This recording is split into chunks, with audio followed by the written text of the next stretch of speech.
It's pretty incredible when you stop and think about it.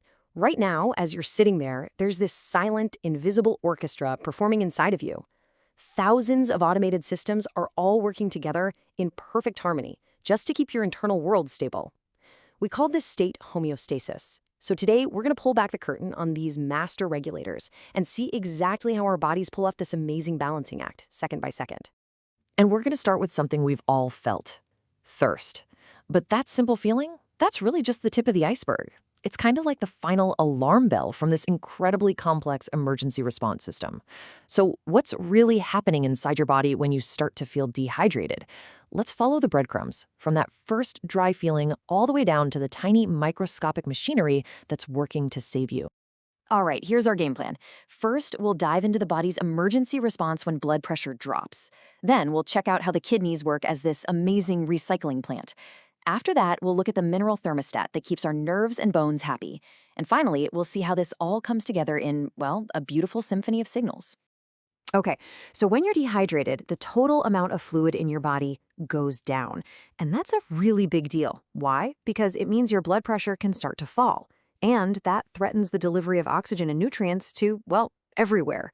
So the body's first order of business is to launch an emergency response to get that pressure right back up. And the first responder on the scene is a hormonal system with a really long name, the renin-angiotensin-aldosterone system. Yeah, let's just call it RAAS for short. You can think of it as the body's 911 dispatch center. It's built to react in a flash the moment it senses a drop in fluid and pressure. It is one seriously coordinated chain reaction. So how does this 911 call work? Well, it all kicks off in the kidneys. When they sense the blood pressure is getting low, they release an enzyme called renin. Renin then finds a protein floating around called angiotensinogen and chops it up to create angiotensin 1. But angiotensin 1 is kind of just a middleman. The real magic happens next, when an enzyme called ACE, mostly found in our lungs, gets a hold of it and converts it into the system's absolute powerhouse, angiotensin 2. And that molecule, angiotensin 2, is the one that truly gets things done. And check this out. Angiotensin 2 is a master multitasker. It attacks the problem from all sides at once. It literally squeezes your blood vessels to get your blood pressure up instantly. At the same time, it tells your glands to release other hormones that force your kidneys to save salt and water. It even signals your brain to release another save water hormone. Oh, and yeah, it's the thing that actually makes you feel thirsty in the first place. This system is so powerful, in fact, that a lot of common blood pressure meds, maybe you've heard of them, ACE inhibitors, work by simply blocking that third step, preventing this master signal from ever being created. So, the hormones have shouted their orders. Save water, save water. Now let's go see how the body's #1 filtration plant, the kidney, actually gets the job done. And this is the million-dollar question, right? I mean, it's one thing to send a message through the bloodstream, but it's a whole other thing to have the actual machinery on the ground to execute that order. And the kidney's solution is, well, it's a masterpiece of biological engineering.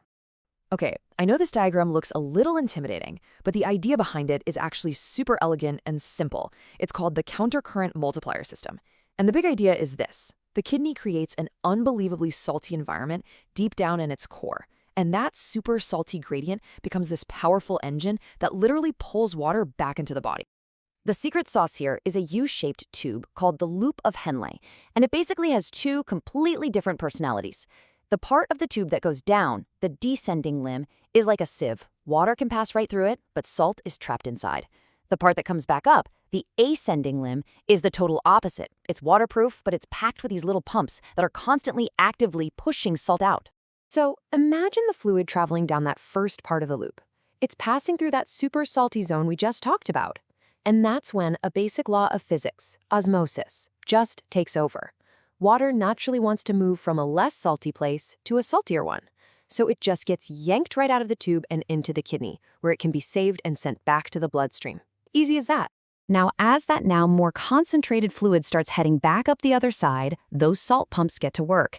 And here's the truly brilliant part. This pumping action creates a positive feedback loop. It's what builds and maintains that super salty gradient in the first place.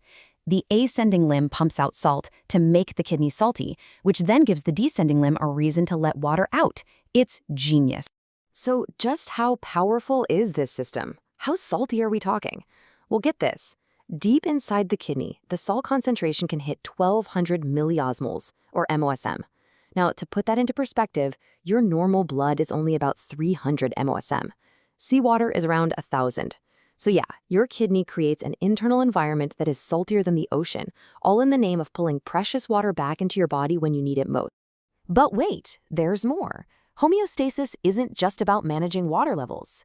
Our bodies are also in this constant, delicate dance to keep the perfect balance of critical minerals. It's a different problem, but it's an equally important balancing act. Minerals like calcium and phosphate are absolutely non-negotiable for survival. Calcium is essential for everything from sending nerve signals to making your muscles contract. Phosphate is a core building block of your DNA and your bones. If you have too much or too little of either one, it can be a disaster. So, how does the body keep these on a knife's edge? Well, for this job, the body uses another hormone. It's called parathyroid hormone, or PTH. And you can think of PTH as the body's mineral thermostat. It's released from these 4 tiny little glands in your neck, and its one and only mission is to monitor your blood calcium levels. If they start to dip even a little bit, PTH is released to bring them right back up. And just like our friend angiotensin II, PTH is a multitasker. When it gets the call, it launches this coordinated 4-pronged attack to fix the problem. First, it signals your bones, which are basically your body's calcium bank, to make a withdrawal. Second, it tells the kidneys to stop letting any calcium escape in the urine. Third, it orders the kidneys to get rid of phosphate, because phosphate and calcium have a tricky relationship. And finally, it helps activate vitamin D, which you need to absorb calcium from the food you eat. Okay, so we've seen the emergency response team for blood pressure, and we've met the thermostat for minerals. But here's the real magic, the thing that ties it all together. These systems do not work alone. They are talking to each other all the time. It's really less like a bunch of separate light switches and way more like a full-blown symphony orchestra.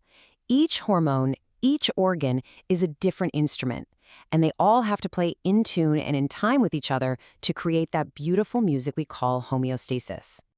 And hey, don't just take my word for it. This isn't just a nice little analogy. It's hard science. Take this quote from a research paper. It's basically saying that PTH doesn't regulate phosphate all by itself. It works interdependently with another hormone you might not have heard of, FGF23. You just can't understand what one is doing without knowing its relationship to the other. They're a team. So let's just put it all together in a quick side-by-side.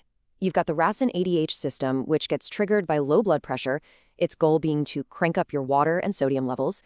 Then you have the PTH system, triggered by low calcium, with the goal of raising calcium and lowering phosphate. 2 totally different problems, 2 elegant and, as we now know, interconnected solutions. And you know what? This principle, this idea of interdependent signals, it's a universal rule in our biology. It's everywhere. Just think about how insulin manages your blood sugar. It's not just one signal, it's this whole cascade of events. Or think about the complex dance of neurotransmitters that allows you to have a single thought. Our bodies are literally built on these complex, interconnected networks. This whole incredible symphony just plays on flawlessly every second of our lives, and we never even notice it. Which, when you think about it, raises a really fascinating final question. In our modern world, filled with processed foods, chronic stress, and all sorts of new challenges, just how resilient is this ancient, finely tuned machinery?